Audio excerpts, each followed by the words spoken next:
Hey guys, in this video I'm going to show you 3 tips that help me turn my body from this into this. They really help to change your behaviors, and by changing your behaviors you change who you are. So stay tuned and stick around.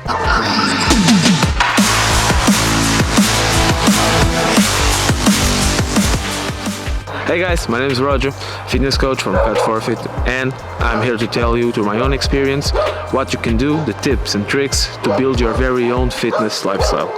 I'm gonna blow away all of the myths and keep it the most simple it can be, because living a healthy lifestyle, it's simple.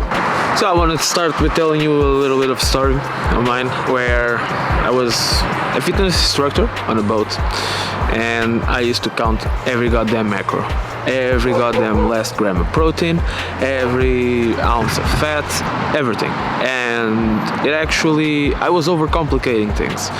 I was managing each one of my meals very thoroughly, and it was very hard to actually keep my sanity under control, because you get insane after a couple of weeks, months, in my case years of macro control and following the supposedly fitness lifestyle, the bodybuilder lifestyle, etc. When I was not a bodybuilder, I was just a fitness instructor. The knowledge is important, but I was overcomplicating a very, very simple thing, that is eating. Eating is supposed to be simple. Who would have thought of that? All the things we do regarding food at the moment, it's actually against the mainstream to avoid that types of foods, because the world as it is right now, it's gonna set you up that you get fatter and slower and dumber.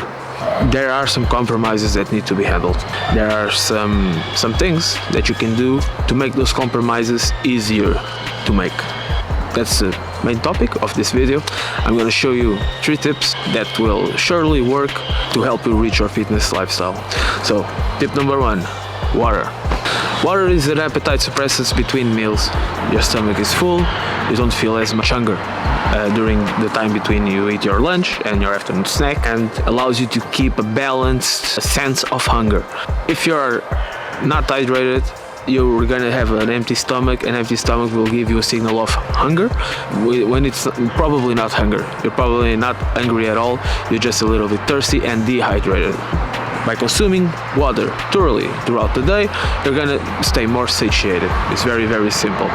And being hydrated has numerous health benefits. It will help you cognitively in each task that you are functioning with. If you are not hydrated, you're working like at 50% capacity. And if you're not drinking water, if you are not hydrated, you will feel it in the flow of your body. Stay hydrated. When you're drinking water, inclusive with meals, you're substituting a liquid for another. If you're drinking more water, you're actually not drinking a lot of other liquids that contain calories. It's the main tip to lose weight and to have a fitness, healthy lifestyle, is to avoid sugary drinks. Don't drink your calories, guys. It's stupid. Eat it, you'll feel better. The difference in taste between a Diet Coke and a Coke, it does not justify the difference of the calorie intake and the sugar and the insulin response that's a consequence of that sugar intake. That fucks up your insides and your pancreas and your insulin and diabetes, and I have a diabetes. Yeah, so a couple of tips. If you're exercising already, I commend you for it. Nice going. Do drink water, 2 to 3 glasses, 20 minutes before you actually exercise, to hydrate your body completely, okay? Most of the loss of performance sometimes can be attributed to dehydration and not lack of nutrition. You have to be drinking water so that you never say that phrase, okay? Sometimes life happens, yeah, but most of days, you can do whatever and still have your water bottle near you, okay? You got water bottle, because my other tip is to buy a water bottle. Mine's nicer than a plastic water bottle. It's not very nice, but I really like it. It's my water bottle. When I want to drink water, I search for my water bottle, and it's something I have in my immediate vicinity 80% of my day. Keeping it filled up and having water near me, that automatically allows you to consume water every day. So buy a fancy water bottle that you like. You'll see the difference. You'll drink more water. A little pro tip regarding water: don't drink water counting the milliliters from your bottle. Drink water like a normal person. Just keep drinking water at your own pace, 1 to 3 sips there, 1 to 3 sips here, and you won't be dehydrated during the day. Keep your mind to the things that you actually want to do with your life, to the things that actually bring you meaning and purpose, and to learning new skills, learning new fitness, lifestyle, habits, tips, tricks, etc. Yeah, so water is important, but not as important as a caloric deficit. You've probably heard this word before. I'm not trying to reinvent the wheel. I'm just trying to explain why being on a calorie deficit all the time is useful for life. If you're watching this channel, you are not a bodybuilder. You're a normal person like me who wants to be fit and healthy. There's no leaning, there's no bulking, there's none of that crap. There's maintaining a healthy body weight with healthy lifestyle habits such as good eating and an active exercise plan. The main reason you should always be in a caloric deficit is because eventually there will no longer be a caloric deficit. You will reach a maintenance weight which will be very, very hard for you to actually cut down on even more calories. So imagine 6 out of the 7 days out of the week I keep to my diet, I have a 250 calorie deficit. Okay? So 250 times 6, math, with a 2000 calorie deficit. Even if I go out on Saturday, have a few beers, go out to drink, I'll probably won't intake 2000 calories more. So my basis for the week still stays either at maintenance or a little bit under maintenance. You know, you should avoid extra calorically dense days that will slow down your fat progress, but life happens, you know, you have social events. I hope you have social events. In this time of COVID, we know it's harder, but I hope you still find time to be with your loved ones, with the ones you like, and actually enjoy a little bit social engagement.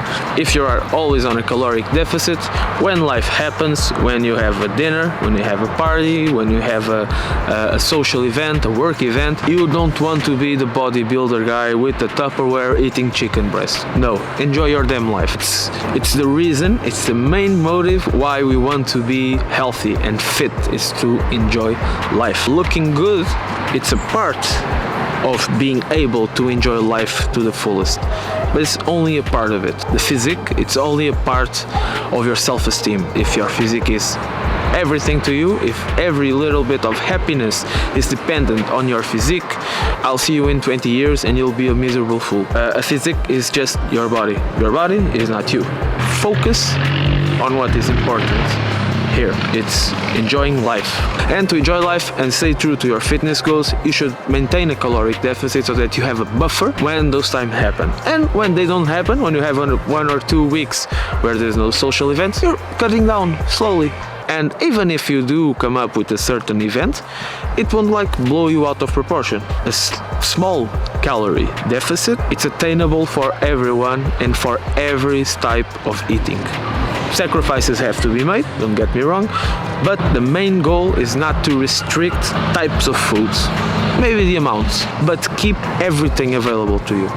The whole book needs to be available. The cookies, the creams, the cheeses, the pepperoni, everything.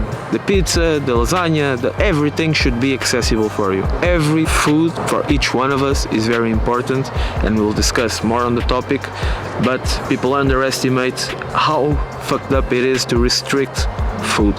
How fucked up it is to follow a meal plan that is not made for you. In this channel, I'm going to show you how you can create very own calorie deficit using your types of foods and everything that you like to eat. When you are maintaining a calorie deficit, you'll be healthier. All the health markers will begin to improve as you get leaner. You know, an obese person usually has more problems with their system if they follow a nasty diet long term. It will generally catch up to them in some way, shape or form. It's undeniable, the correlation and the connection between obesity and health risks, and obesity and early death. I also believe in the uniqueness of this life and the purpose of it. So please, you know, take care of yourselves. And because you'll actually lose fat and look better, looking better will give you self-esteem, and it will help you in other areas of life. People treat you better when you're lean. Because I was fat, I don't know what's the difference in the way people treated me at a time. It's another completely different when you're more attractive as a person. When you're more attractive, you attract other people. It's in the word, you know. And if you're unattractive, you won't attract. People won't be attracted to you. When people are attracted to you, they want to do you good. They want to be in your good graces. I really think it's important that having all our eggs on our physique isn't everything, but having a good physique and looking good for us, it's very, very important. If you continue with the caloric deficit mentality throughout your life, you'll have more flexibility, and with this flexibility and calorie deficit comes great weight management. You won't ever shoot past your weight because you'll always be in a caloric deficit mindset. So even if you have a binge day, which I do not recommend, it fucks you up. It really does. Eating disorder addict of food here, so yeah, take my word for it, binging is not good for you. Eating disorders, topic for another video. Here are a couple of tricks to help you maintain a caloric deficit. First, control the amount of fat you use to cook your food. Fat is a very, very stealthy ninja, you know, because 1 tablespoon of olive oil, it's maybe 100, 150 calories. If you put 3 or 4, it's 400, 500, and you know, you can like blow away your calorie deficit with olive oil. Although it's healthy, it's calorically dense. Control your fat intake, it will help you maintain a caloric deficit. I also encourage every last one of you to have protein-rich meals, including most of your snacks. Because if you're snacking throughout the day and you're basically feeding yourself with carbohydrates, that will cause a huge insulin spike. The insulin spike will just, you know, go down a couple hours later, 1 hour, 1 hour and a half later, and you'll feel hungry again. And when I do say protein-rich meals, I'm talking about every meal if possible. I know life is on the run, you have to go, but at the moment you can go to any grocery store and buy like a yogurt of 25 grams or 30 grams of protein, or a protein pudding. It's all over the place. Like 5 years ago you couldn't get anything that tasted a little not like shit. Now you actually have like multiple flavors, multiple tastes, multiple textures, and filled up with protein. Have a protein shake like that, not a whey protein. That's another alternative, okay? But if you're on the go, if you didn't bring your shake and if you didn't bring your protein, or whey protein in your head, if you have, buy a protein alternative source. And if you couple it with like a fruit, eat an apple, an orange, a banana, whatever, or even a sandwich, you'll have a protein-rich meal, like 30 plus grams of protein. It will keep you satiated for at least like 3-4 hours.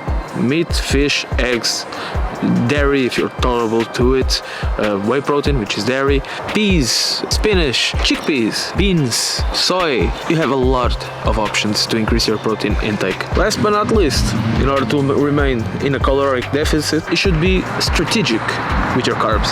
Leave the main intake in between your exercise and later in the day if you crave carbs at night. It's very, very difficult to crave carbs and, you know, restrict carbs, and it's all a whole mess. So it's better for your long-term maintenance of a healthy and fitness lifestyle to be able to have a toast with a little bit of honey and butter at the end of your day in order to go to bed and not feel restricted with it. Cut it by half. Don't exaggerate on it. Have the rice, have the potatoes, have the carbs, have the bread, but try and reduce it. Don't restrict it, just reduce it, keeping in mind that because I'm reducing this right now, I'm gonna be able to eat more at night. But the opposite can also work. If you're not hungry at night, you can also eat the majority of your carbs in the morning and around your exercise. So that at night you have a protein-rich meal, imagine a beef with a salad, and you go to bed. Just as a legitimate strategy, you know, to approach your caloric deficit. So yeah, keep in mind the macronutrients, protein-rich meals, be strategic with your carbs, and reduce your calorie intake from fats. So I'm actually shooting this the next day. If you've taken anything out of this video, please comment down below, leave a like and a subscribe. It really helps me out to spread this message to other people that are struggling just as you are. So thank you for your help. The next topic, exercise. Why are you actually exercising? Is it because you want health? Is it because you want a good body? You want to look good? You want to look clean, nice, fit and healthy? You wanna live a long and prosperous lives. You wanna have mobility in your 60s, because you know life does not end at 30. Life ends way later than that. But how can we exercise and keep it consistently throughout our lives? Pick your favorite exercises. Pick your favorite physical activity. Okay? Don't restrain yourself to what most people are doing. Most people are going to the gym because they haven't been told, hey, there's other alternatives. You know, you can play soccer, you can go do martial arts, swimming, jumping, skipping rope, running, hiking even, mountain climbing, bicycle. You know, insert something that if you do it for 20 minutes, it'll get your heart pumping. That's physical exercise. And physical exercise can be anything that makes you take an interest in it. That pick an exercise that you like, pick a goal that makes you exciting but also a little bit fearful, so it should be challenging but attainable.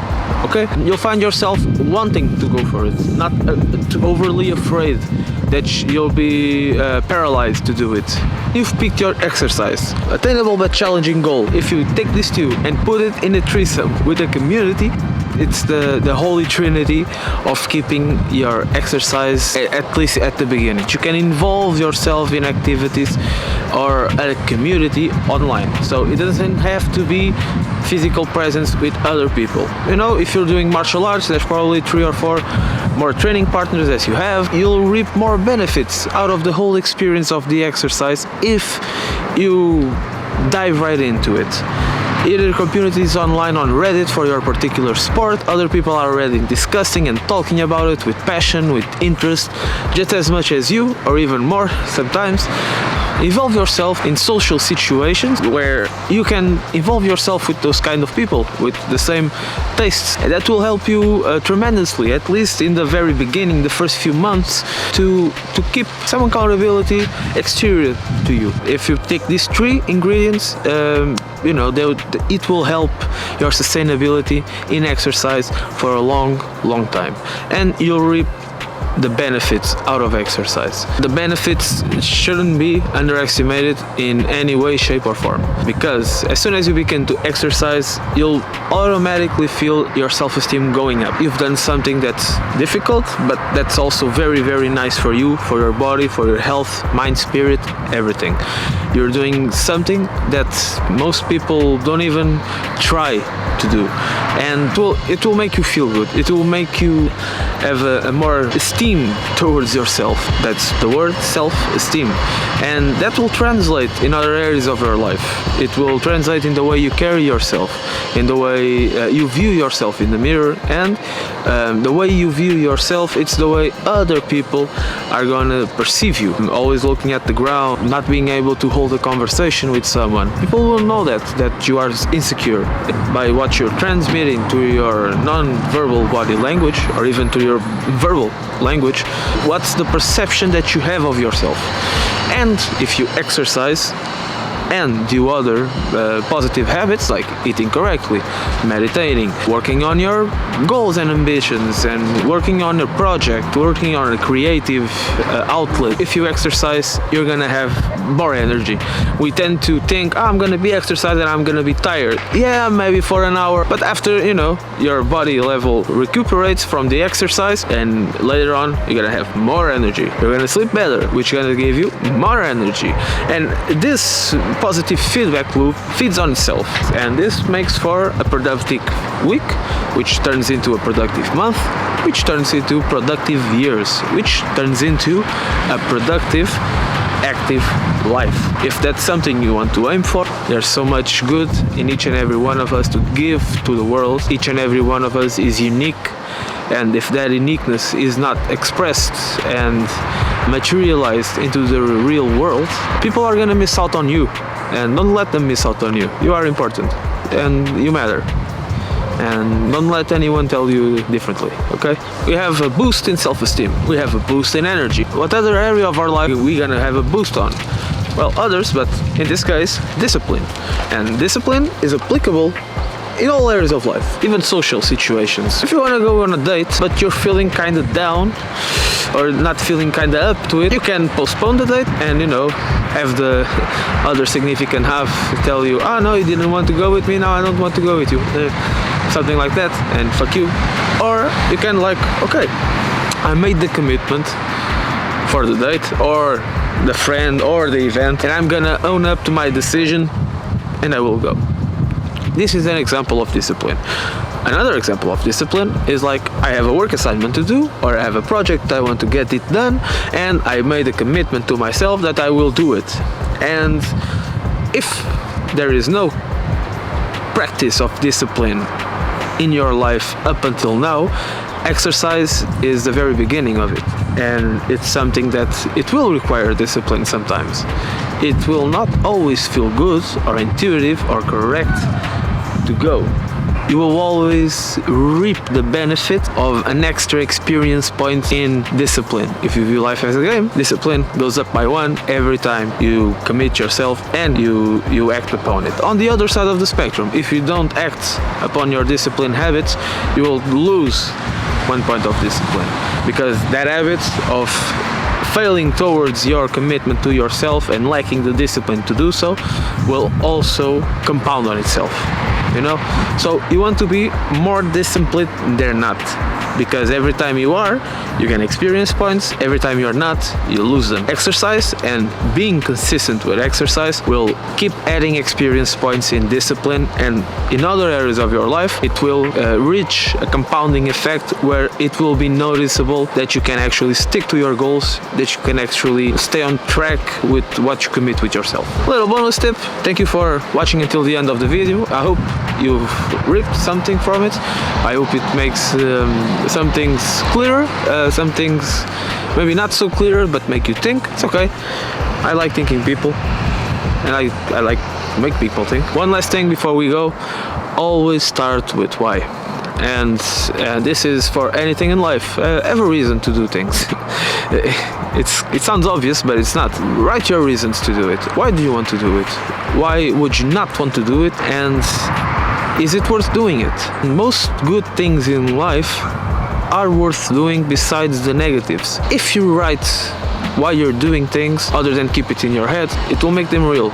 If you don't like writing, verbalize them into a microphone, for example. Record yourself, and it will give you a good foundation in those days where it's raining and you don't want to get out of bed, when it's cold and you don't want to get out of your house, and it's a crappy day, It will give you a good enough reason to keep going. Even if you fail, even if you skip a workout, if you have a good enough why, the next day you won't miss it. It won't turn into a negative feedback loop that will bring you back to square one. The objective here is never going back to square one throughout your life. You don't want to reverse back. The most productive way to do so is to have a reason why, so that you don't fall back 100% into old habits, because old habits keeps you where you are at. New habits, new ways of being advance you in life, and that's the challenge of life. And we should embrace it, because we want life to challenge us. We want life to bring out the best of us, because when life brings out the best of us, we can share it with other people. We can make the world a better place. If you've enjoyed the video, I have a coaching program down below. Please check the link, fill up the form, talk with me. I can help you reach your goals, habit replacement, self-development, fitness, nutrition, etc. You can talk with me. Leave a like, subscribe. Thank you all very much, and peace.